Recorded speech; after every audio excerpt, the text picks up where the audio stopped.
Welcome, everyone, to the Trailblazing Leaders Podcast. It is my goal to bring you insights and wisdom from some of the most exceptional leaders in business today. Leaders who have a track record of driving outstanding business growth and results from their deep passion for attracting, growing, and retaining top talent who inspire outstanding team performances.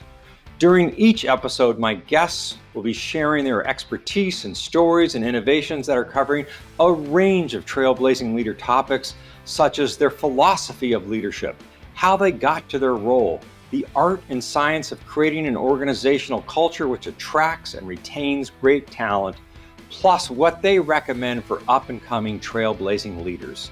So stay with us to the end of the program where I'll be sharing how you can get a special gift today. I'm excited now to welcome Arnaud, Teil, Vice President of Human Resources at Pure Storage, as our special guest to this episode of the Trailblazing Leaders Podcast. Pure Storage creates innovative data storage solutions that transform customer data into powerful outcomes. Arnaud is involved in leading the company's human capital function on a global scale. He brings over 25 years of experience in the field of human capital management to today's episode. He's been instrumental in delivering large-scale business transformations and supporting mergers and acquisitions, as well as fostering growth-minded cultures. I think that's fantastic. Before joining Pure Storage, Arnaud had a long tenure at Cisco, where he served as one of the senior HR leaders. So Arnaud, let's just get right into it. I'd like you to share your overarching philosophy about how talent development and employee engagement contribute to corporate profitability. What have been your lessons on your journey? Hi, Russell, and hi, everyone. Thank you for having me. Pleasure to be here. Nice to have you. Thank you so much. So many lessons. Talent, obviously, there is that saying that talent is everything for a company, and that's the most important asset. But I actually prefer to think that talent is really what helps a company being successful. Yes. And it is so many learnings. My most recent role is about inspiring and attracting talent coming to our company. We call that talent acquisition. I actually believe acquisition is probably not the best name. As a marketer, that's how we think about it. We're going to acquire new customers. I think talent acquisition has a little more love to it all. Exactly. Thank you. And one of my tenets around philosophy is really, obviously, the skills are really important, and it's becoming more and more important today. However, the ability to learn, the growth mindset, the attitude is probably, to me, what I look for the most. Will I enjoy working with that person? Will the person enjoy working with the team? Can the person learn? Will the person be additive to our culture? Will we learn something from that individual? So to me, that is one of the most important things. And if you look at people's career, it rarely is linear, and less linear. I have two kids, and they are starting to think about what they will do in the future. Who knows? Right? When you mentioned Cisco, I had a great and long career at Cisco. It's a wonderful company. I started in customer support. I worked then in manufacturing and supply chain, and then in HR with engineers. Always with a customer-centric mindset.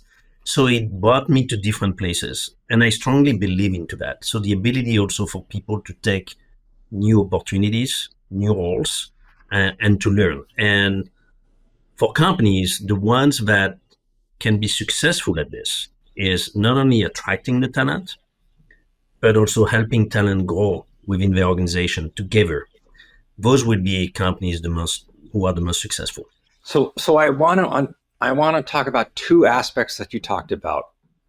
One is this ability to learn and get along with others. I'm going to put those two thoughts together. And the second is the company's ability to help an employee grow. Let's start with how do you assess and how do you know someone has this ability to learn before they join the team? That's Okay. what indicators do you use? And then I want to ask, well, how does a company actually help an employee grow? It's a great two great questions. So I start with the first aspect, and it comes to your point. It comes to assessing talent, and I would love for us, and we're getting there, to get to the point where the way we're assessing talent coming into the company is the way we're helping and assessing talent as they grow along with us in the company. How do we test for the ability to learn? Um, we've been very successful at Pure in bringing in engineering talent from very different backgrounds. Um, Mm. as a matter of fact, we are into the data management industry, Yep. and with specific aspects to storage. Very few of our engineers actually came with a storage background, Oh, that's interesting. and they've been able to develop the products and design the products that we believe are the best in the industry. So to me, right there is an aspect of learning, right? You come in with a set of skills, you apply those skills into to a different domain, and along the way, you learn yourself. How do we test for this? For specific roles that are more technical, we have ways of doing that through technical questions and interviewing techniques that essentially are designed at understanding how would you solve for a problem. So there's not necessarily a perfect answer to the question. So it doesn't really matter the domain, it's the thought process of problem solving then applied to a new domain. Correct. And obviously there are going to be some technical elements, but how do you solve for it? How do you go at the problem? Are you willing to realize that, okay, how you go at the problem maybe is not going to work? Can you unpeel that and then start over with a new solution? We're starting to do that on the sales side, on how we attract talent from different backgrounds. As a matter of fact, we're looking at attracting talent from outside of storage in sales as well, coming more from SaaS companies, and we are developing a structured interviewing approach where people who will interview on behalf of the company, so people at Pure interviewing on behalf of Pure, will be certified into specific areas that we want to assess people against. And we do have, as part of that process, we also have we have specific questions and specific interviewers. And in the end, for the finalists, they typically go at a use case. And so it's very similarly to engineering. We give them a use case, and it's about problem solving. How would you crack open a new account? How would you go at this? Who are you going to involve into the company? Who do you bring along with you? Who are you going to target within the customer account? So it's all about it's more about creativity and the ability also to learn from your mistakes and then to bring along others with you to help you. So what I liked about what you said is, I'm a student of top grading of how they do recruiting, and he talks about if you're going to get a talent, not only do they have to be able to give you a reference easily, quickly, without any hassle, but you need to be able to put them to the task and have them actually solve the work that you want them to do. And Correct. what I heard is, hey, we give them a use case, and then we want to see how they approach it. Now, maybe they don't have the domain expertise, but if they have the creativity, the problem-solving ability, the passion, we know we can teach them the technical skill. But if they don't bring that, I'm not going to be able to have them be part of our culture. That's exactly right. And so we're doing that in sales now. We're launching that across the organization, and we're going to do that uh, across the company. We've been very successful at it with engineering. We're going to make stride with sales, and the idea here is really to make our process and our approach as structured as possible so we can get not only the best talent, but we know that we take as much as we can bias out of the equation. Yes. And we also provide an experience to our candidates where they feel that they are being respected, that we take the process very seriously, they get some feedback, and hopefully they learn something, we learn something. So it's a beneficial experience. So that's an incredible standard that you set, which is we want to respect the candidate and let them know that we care about them, that they learn something and we learn something. Because too often you read that the candidates are discarded, they never hear from the company, they're treated like they don't matter. Weeks go by with no communication. And what does that say about a potential hiring company, an employer? And I give you a lot of respect for the fact that not only are you standardizing, but you're seeking to get out the bias in the hiring, because there's so Correct. much subconscious bias that happens that if you can let the data tell you, especially as a data company, Yes. then you can get it. So I'd like you to kind of, you're in the hotbed of competition for engineers and talent. You're not the biggest, Well, that, you're right. How do you win your share? What is, if you can reveal, what you feel is the secret to the great talent when they're being pulled by so many others? so usually, so there are some, that is a really good question. And there are different ways that we win. And I would say that every interview is a personal experience. And every candidate is a personal experience. So as much as we want to standardize, we also realize that it's personal. And we're not perfect. I know we make mistakes. I know sometimes we can engage better with some of our candidates, but we always strive to improve. And I want to give a shout out to our team that I believe does a fantastic job at that. They care. They care about the candidates. And I have people in our team who have developed their own practice and tricks to engage the candidates. I think part of that, how do we win, is what's our differentiator, right? So our differentiators can be, so there are table stakes. Yeah. Table stakes would be everything that you would expect. Do we have good benefits? Do we have good compensation? Are we attractive that way? We know we are. There are probably other companies that do better than we do, but we know that we're in a good position there. That's number one, and that's the table stake. Number two is, what do we have to offer in terms of work? People usually, I believe, that's one of my personal belief, is that people want to make an impact. Yeah. They want to know that their work matters. Yeah. They want to know that it makes a difference. Yes. And I could point to any job at Pure or at Cisco, whatever company I was, where anyone can make an impact. So I think what we bring is, number one, the projects and the work that people can work on. We're pretty intentional as to how we invest in people and headcount. And we want to make sure that the work that we focus on is also going to deliver true solutions for our customers. So whether you're an engineer or a salesperson or someone in G&A at Pure, the focus on the customer has always been a tenet of the company. We have one of the highest NPSs in the industry, which is hard to get. So the work that we offer is a differentiator.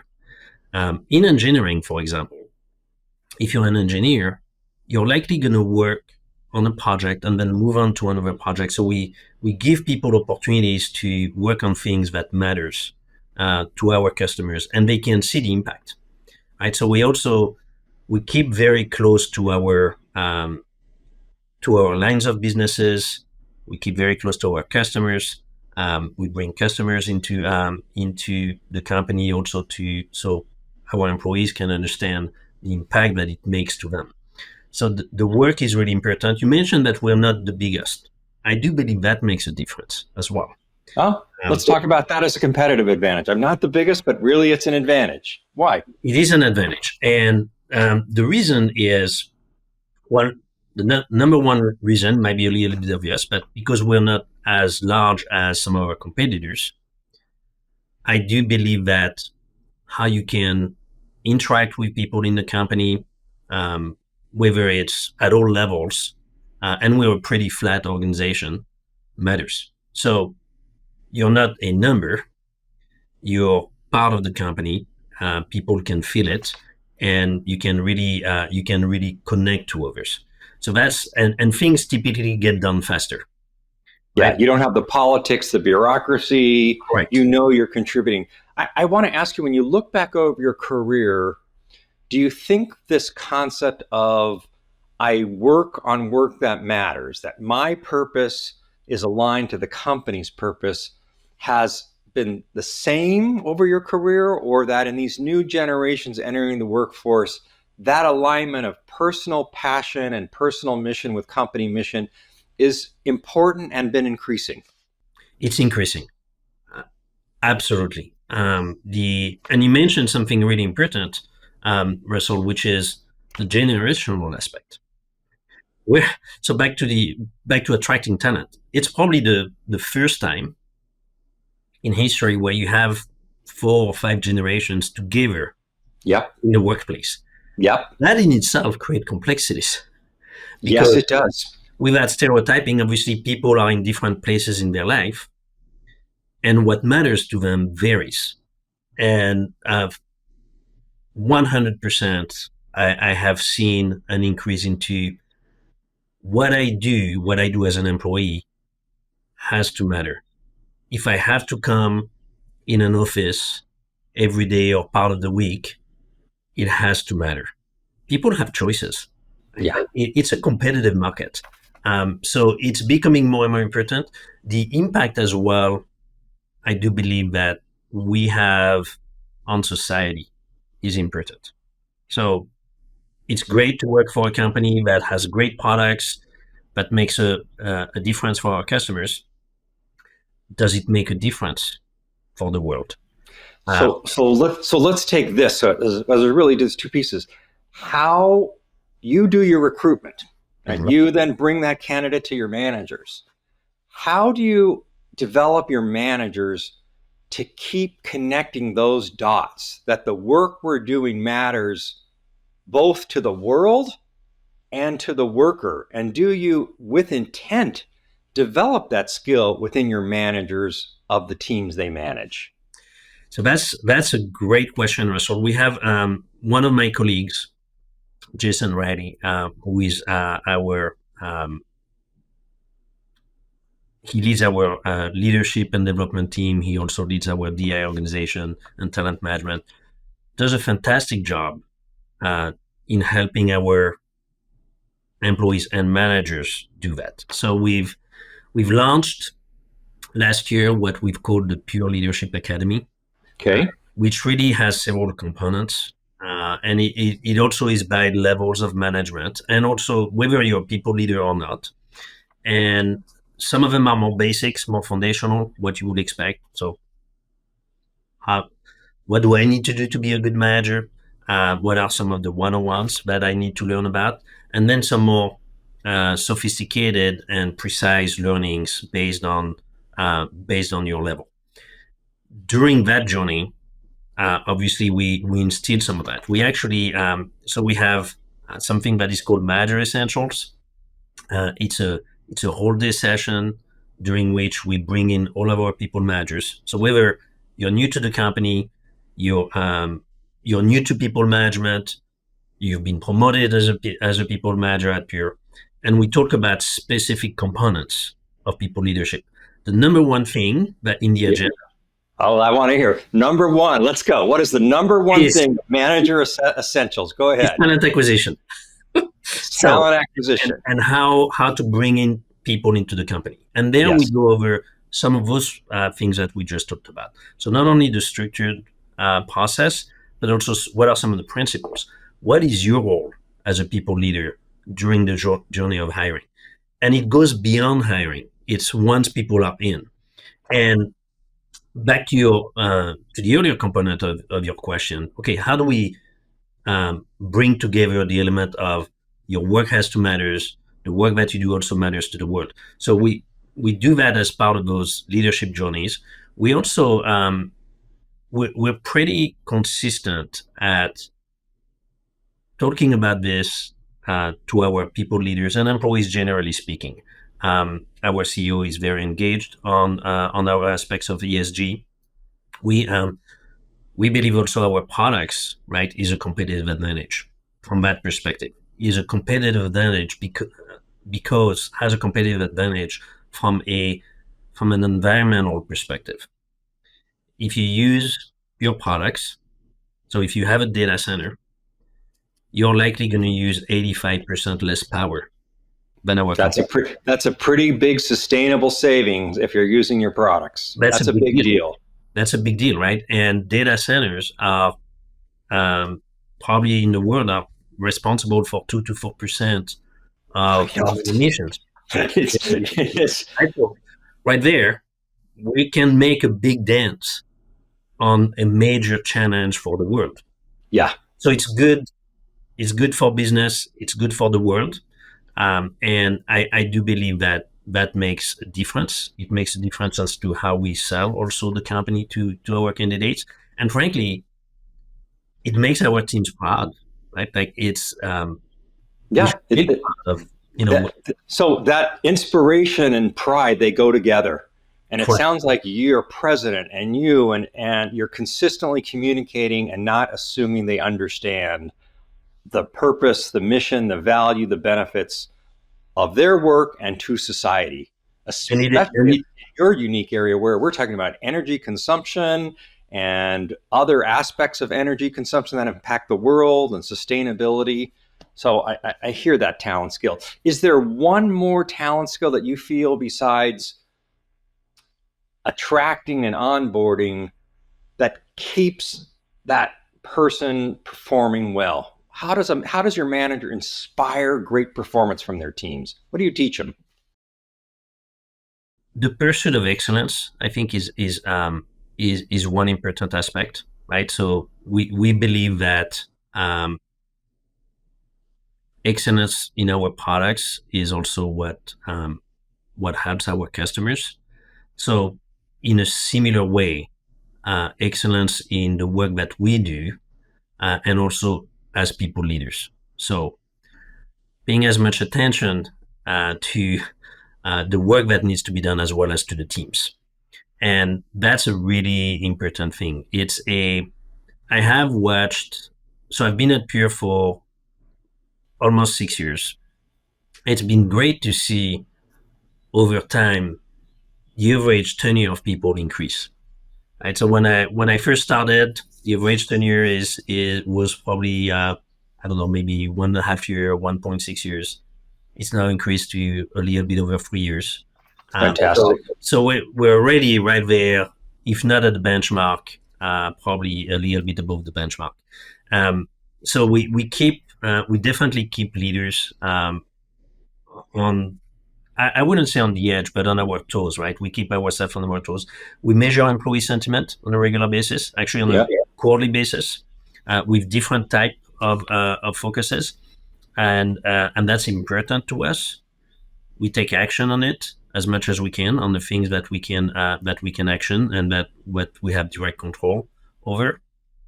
So I think all of those components are really important, and we try to keep ourselves fresh as well, right, from a learning perspective. Yes. And always providing opportunities for people to learn, but also to take on new roles. We're putting a fairly high focus on internal mobility. So it varies depending on the, I would say, depending on the time, but on average about between 10 to 20% of our roles are filled internally. So for a company of our size, because we're not that large just yet, we have a little bit over 5,600 people. It actually is a pretty good result. That's very. You're not small, not giant, and doing well. Yes. So I want you to tell our audience a story And I want you to think of a story where you were leading an initiative, whether it be teaching about talent attraction or manager performance, and you learned a painful lesson that made you better. So I'm going to ask you to be a little vulnerable about, Yes. I went into this circumstance, I thought this, but then that happened, and boy, I carry that lesson with me forward. So let's have about wisdom from a lesson. I do believe that for all of us as people leaders is like I have from a leadership principle perspective, I have probably a few of those in mind that I hold myself against. One is gratitude, and always assume that we are in a better place than others most of the time, and always assume best intention. Two is passion around the work that we do. Be on a mission and also bring everyone along on the mission. Um, Commitment and quality. So taking accountability for what we do, leading by example, not asking anyone to do something that I wouldn't do, and curiosity. Curiosity being, to me, one of the most important traits as we want to keep learning. One of the several, I have learned so many things, but maybe I can take a couple of them. What I first want to say before you tell the story, so don't lose it, is I love the aspect of those 4 qualities that we all should own and carry: appreciation, curiosity, going on the journey with them, and the 4th quality was quality, right? And commitment. Yes. And quality and commitment. I mean, what beautiful things for all leaders to recognize. If you just embrace those qualities, you can be a great leader. So thank you. Now let's hear the story. Yes, and I'm not always successful at those, so that's where I'm going, right? Okay, let's do it. I do think, bringing people along the journey is really important. So as leaders, we might have a vision, a shared vision. How quickly we get there is really important. And one of my lessons is not to try to be too ahead of the team. And it's hard because you want to get faster always, right? You always want to achieve something that you believe is achievable. I think the larger question is the team there just yet? Are they ready for it? And if not, what's missing? And what do I need to do myself differently in order to help people be along that journey? I do think, at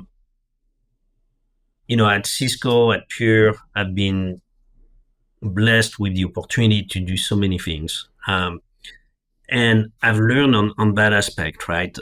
Probably a few times.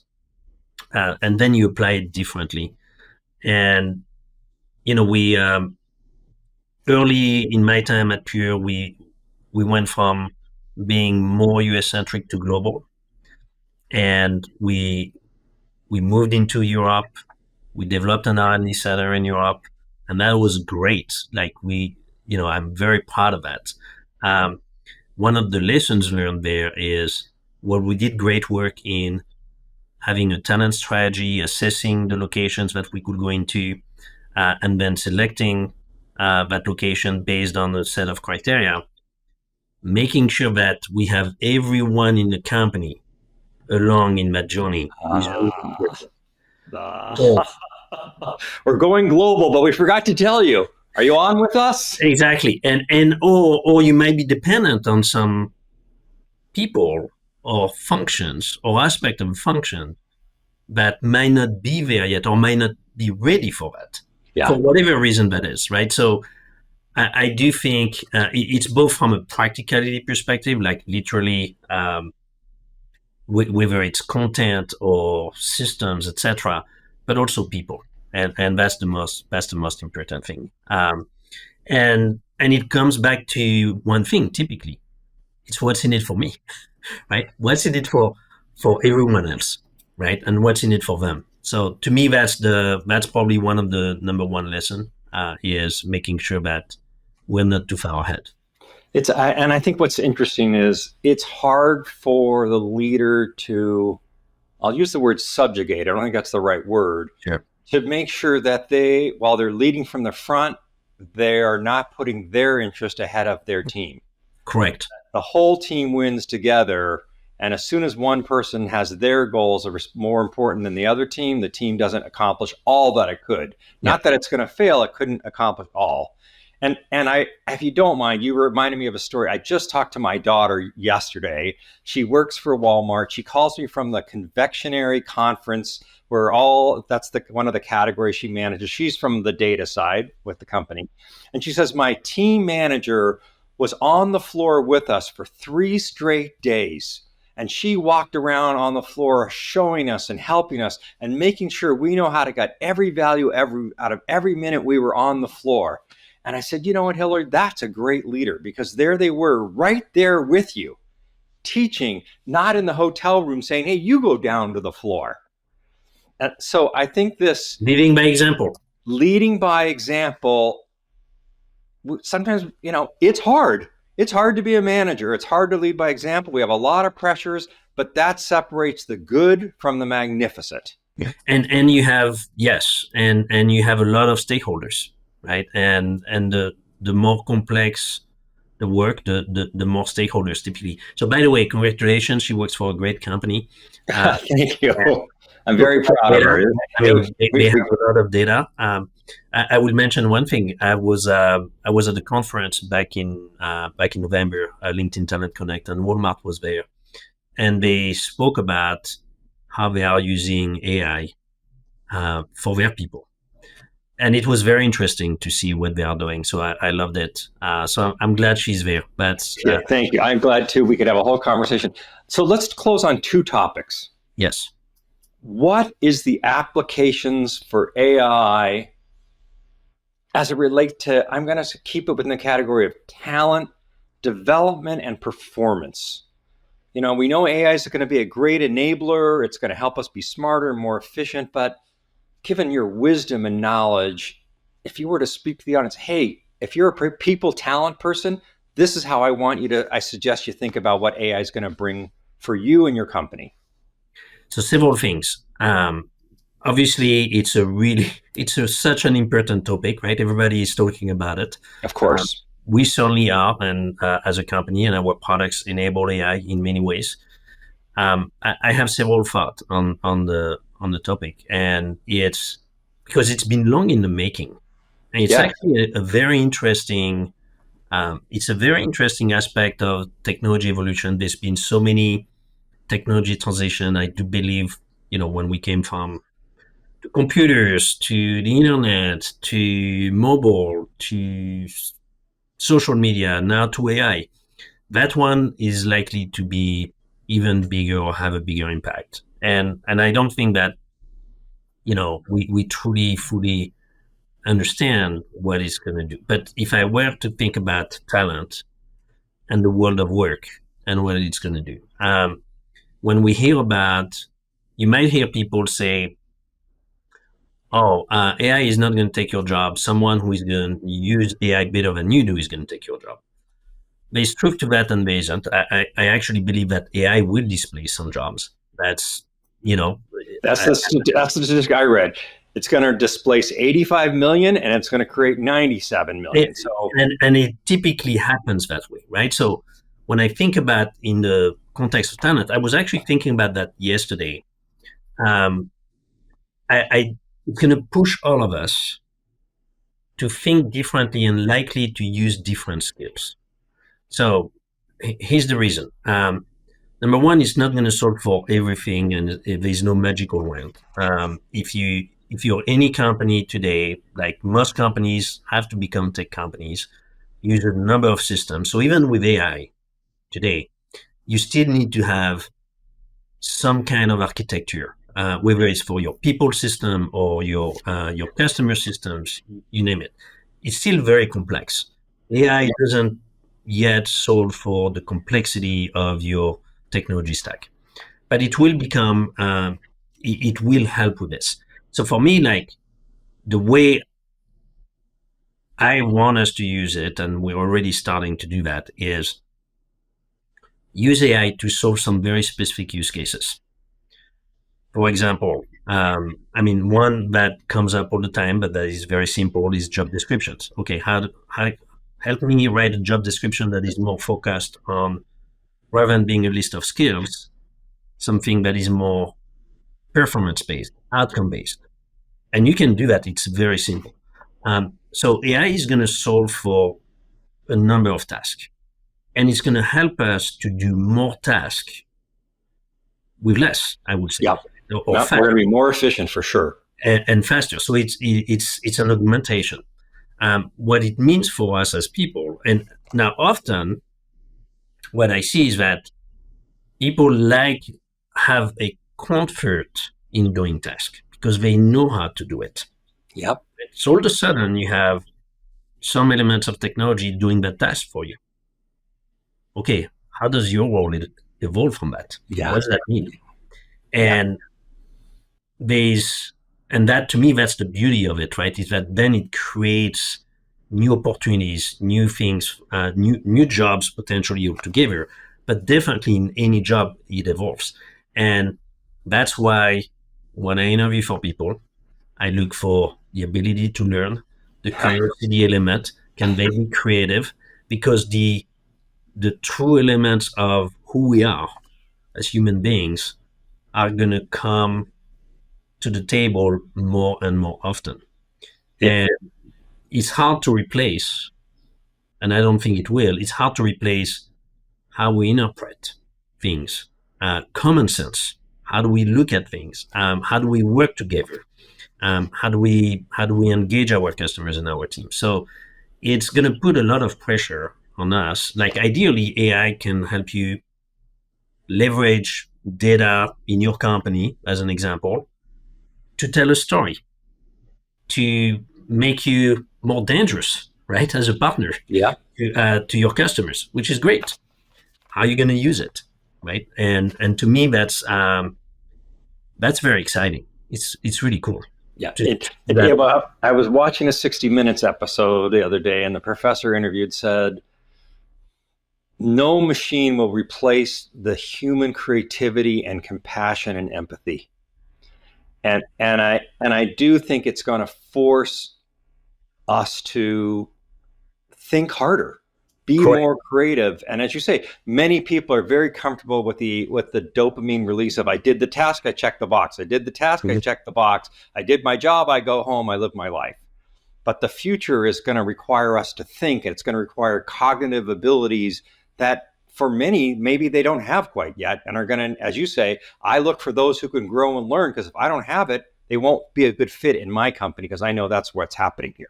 Exactly. And I do believe that, that's a little bit further down the road. It is going to have, that's always been the case with technology, right? But now it might be a little bit more exponential, where it will help us solve more problems. Yeah. Or more problems at a time, maybe more complex problems. So there could be, for companies that use that, whether it's companies, actually, organizations, research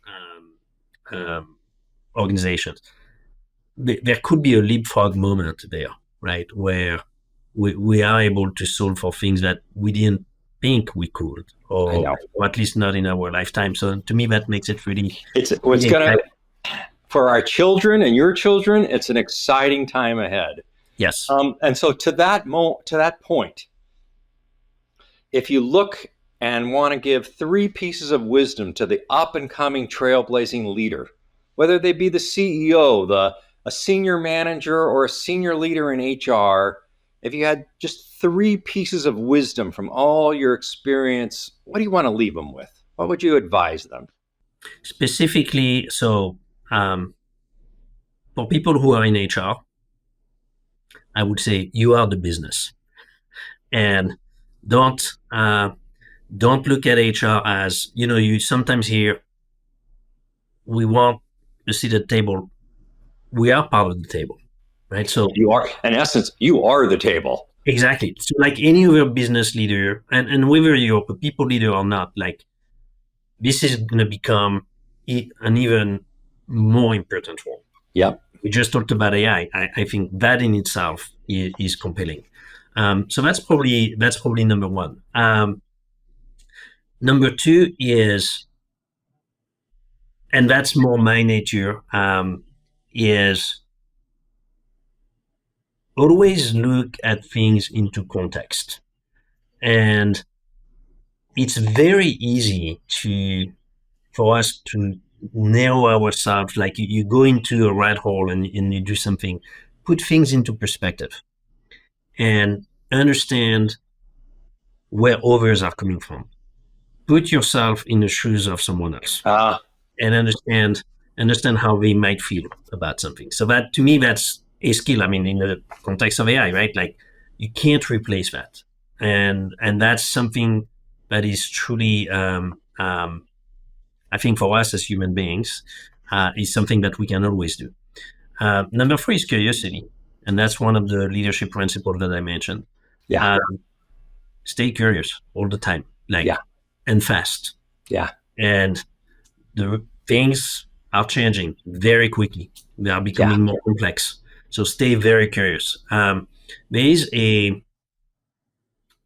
interestingly, like, there is one of my colleagues, when I became a VP, gave me a really good advice and told me, don't stay in your swim lane. And it's kind of an interesting one because often you have to, and you want to execute.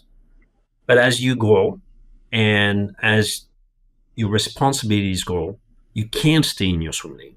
It's like impossible, right? Like, nothing is so isolated that it can work on its own. No. You have to expand your reach. You have to expand your connection. You have to expand your understanding and how you impact others, and also how you can help others. So those would be probably three things. So, I take out of that last comment, which is, as you gain confidence and experience, be brave. You're responsible for the whole business. People are the business. People buy from the business. And so just sticking to the swim lane, well, I just do HR, is really not in anybody's best interest. Correct. Or I'm just a manager of a team. No, I'm worrying about my customers, and I'm worrying about the family members of my team members. And if I have a broader perspective where I'm walking in the shoes of those that I'm working with, how much more effective will they be? And how much more successful I be, because I have empathy and care, and they recognize that they matter to me as their supervisor or leader. And it's always something we have to remember, right? And myself, I catch myself, like, I have to remember this, right? And it can come naturally at times. Sometimes it doesn't, right? If people are under pressure, they regress to their natural being. So this being self-aware, one of the things we teach on is, how self-aware are you? Do you know what your communication style is? And when under pressure, do you recognize that you might have regressed to a leadership style or a methodology that's maybe not your best? Exactly. So I thank you so much for your time today and sharing your wisdom and advice. And I appreciate, honestly, you making yourself available to me and to all my listeners. So thank you so much. Thank you, Russell. Great meeting you, and it's been a pleasure. So this was a great episode with Arnaud.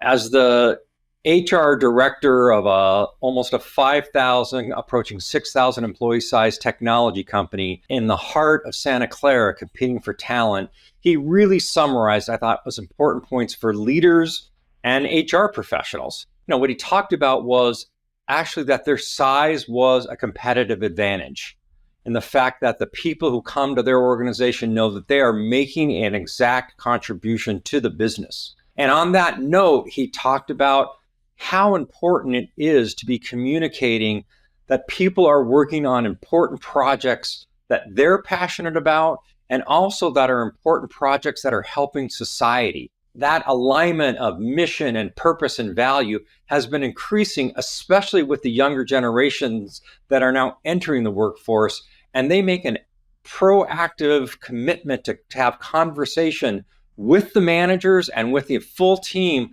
about the benefits of their products that the company is building for society. especially in the fact that they're in the data business and in data centers and using a lot of energy and what the use of energy means and what it means to society. And so clearly there's a great example of the importance of aligning purpose, passion with mission, and they using it as a competitive advantage. I think the other thing that Arnaud talked about that I had a lot of respect for was they make sure they treat the candidate with respect, that they are communicating frequently, often, clearly. They make the candidate hiring journey a positive one where the candidate is learning, they're learning, and they also ensure that the candidate is able to do the job by giving them a case for them to bring the result back, because what they're looking for in their candidates and their talent are those that are creative, curious, and have a passion to learn, even if they don't have the domain expertise, because that's the future of what's happening to all the workplace. With AI at our doorstep, the future of all humans in the work are those that are curious and creative and able to think and use technology as their assistant to solve more problems and gain more solutions and have more ideas that are in their mind. And he had 4 sort of pieces of wisdom that tie back to that, which I thought were wonderful. One is this incessant need of curiosity and the desire to learn. We can't rest on our laurels. Things are just changing way too fast. The second is, as a manager, leading the team together, leading in front, leading by example, but leading with the team as a part of them, not separate from them.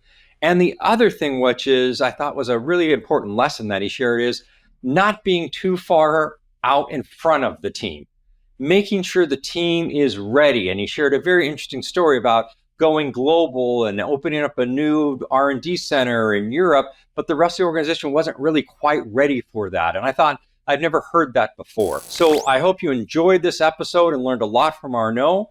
And I want to encourage you to all go to kernandpartners.com, where you can download the Magnificent Manager Talent Advantage e-guide. It is rich in content, contains the 12 essential behaviors that help managers attract, grow, and retain top talent who inspire tremendous team performances. So thanks for being with us. Be sure to listen to our next episode of the Trailblazing Leaders podcast. Thank you for listening to this episode of the Trailblazing Leaders podcast.